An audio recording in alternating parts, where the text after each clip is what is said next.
love to bake, and I want to share with you something that I'm making now that the weather is getting cooler. It is one of my favorite things to make and utilize ingredients, as many as possible, even ones that are going bad, and that is banana bread. I originally started making banana bread through a recipe I got from the Better Homes and Gardens, like old school cookbook, kind of has a red and white checkerboard cover to it, and I've adapted it over the years. This is one of my dog Penny is watching me and making noises. This is one of the most what? I need to do this. This is a pretty easy, quick recipe. You need to preheat your oven to 350 degrees, which I have already done, and take a loaf pan, and this one is 8.5 by 4.5, but you can use a 9 by 5 or an 8 by 5 as well. Even if it's non-stick, you're gonna butter or use shortening and or spray and grease the inside. And I actually, with a non-stick pan, I only go up halfway.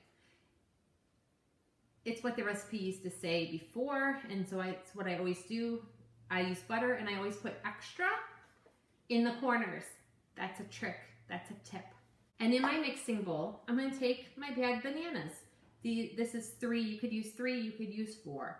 It's not the end of the world. Make sure your hair's put back.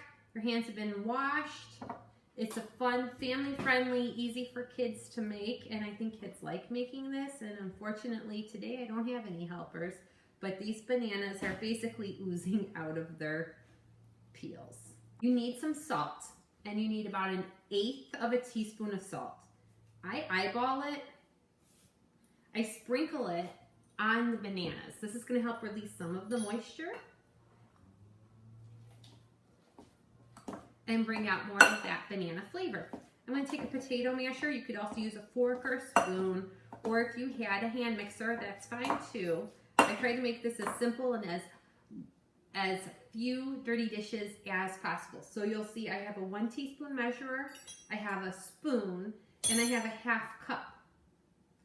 I also have a 1/4 cup, but that is in with my sugar, and I'll show you that here shortly.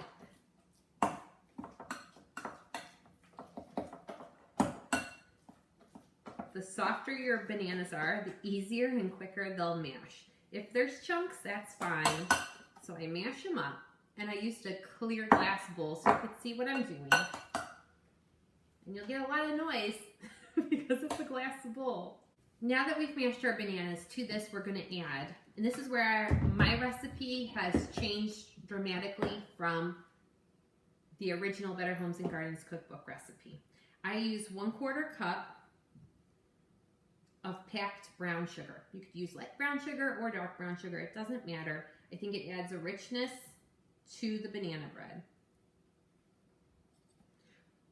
You just pack it down in your 1/4 cup measurer, and it should come out in one nice clump.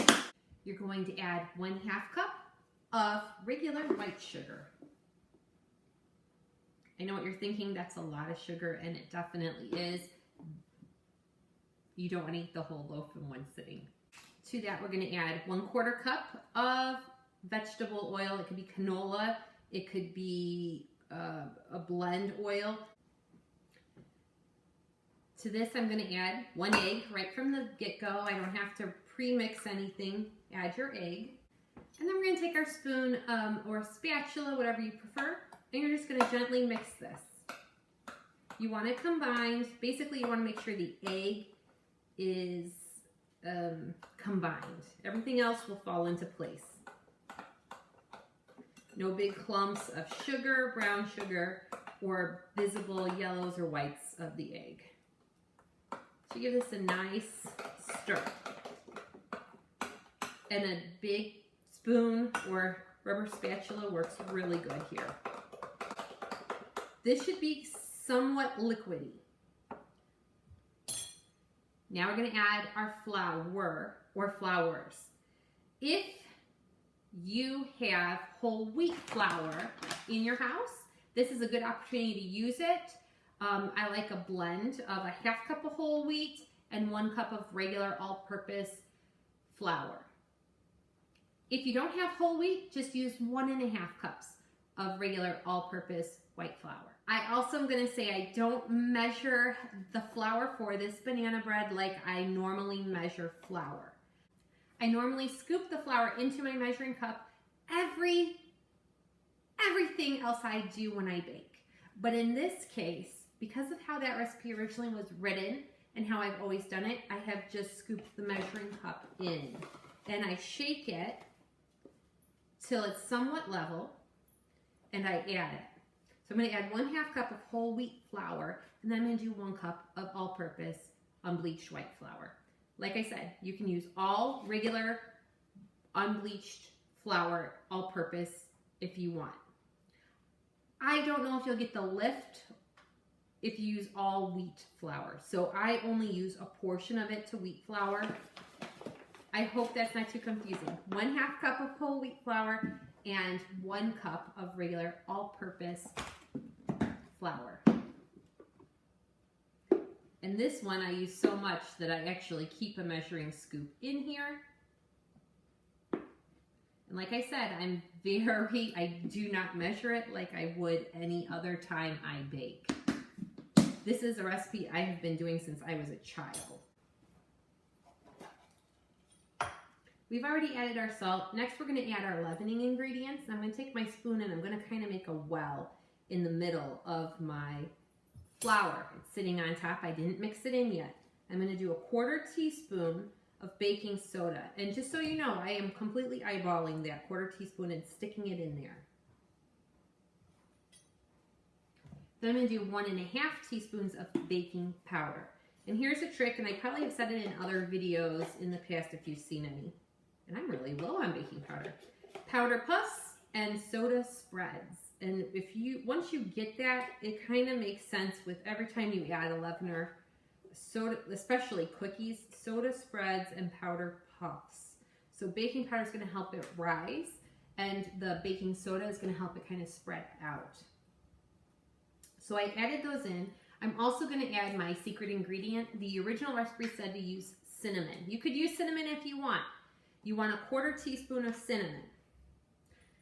I go above and beyond, and I get something from the spice house called pumpkin pie spice. You can buy pumpkin pie spice at the grocery store by various other spice brands. This is a specialty company out of Chicago, and you can buy them online. I'll put a link below in the description box. I get nothing for this. I'm not endorsing it, but the Spice House pumpkin pie spice, it has a ridiculously fragrant smell. It's mostly cinnamon, but it also has mace, allspice, nutmeg, ginger, and clove. And the difference between this and a store-bought pumpkin pie spice is it leaps and bounds. Even in the color, you'll notice a difference, but the smell in general, I think, is phenomenal. You can use cinnamon if you want. I've done it before in a pinch, but no matter what you use, you want to use a 1/4 teaspoon of your cinnamon or your pumpkin pie spice. You could even use apple pie spice if you buy it at the grocery store and you want to try something different. It's absolutely fine. This is the hardest part of the entire batter. You have all your spices and your baking soda and your baking powder in this well on top of the flour. You're going to gently fold it into the flour without really mixing it in the batter. Just for a couple of stirs. You kind of want to just spread it out. Then you can go in and stir it. And you're going to only stir it gently. I would not suggest a hand mixer at this point. I would say use a rubber spatula or a big mixing spoon if you have one. And just moisten the flour mixture into the bananas and sugar and egg and oil. And you just want it wet looking. But if there's little lumps of flour, it's fine. It should kind of be similar to a muffin mix if you've ever made muffins.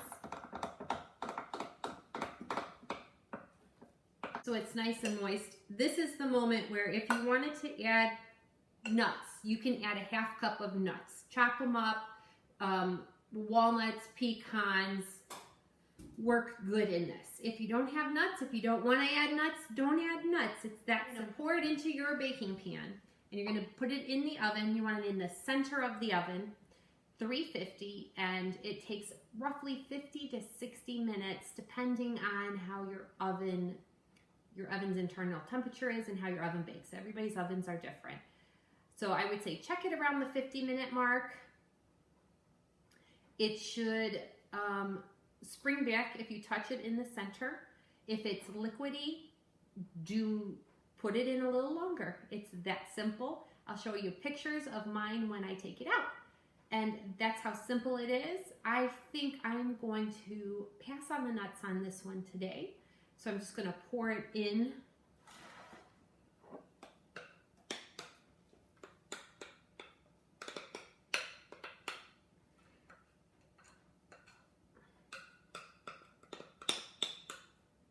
You're going to give it a good shake and then pop it in the oven. Like I said, 50 to 60 minutes until it looks done.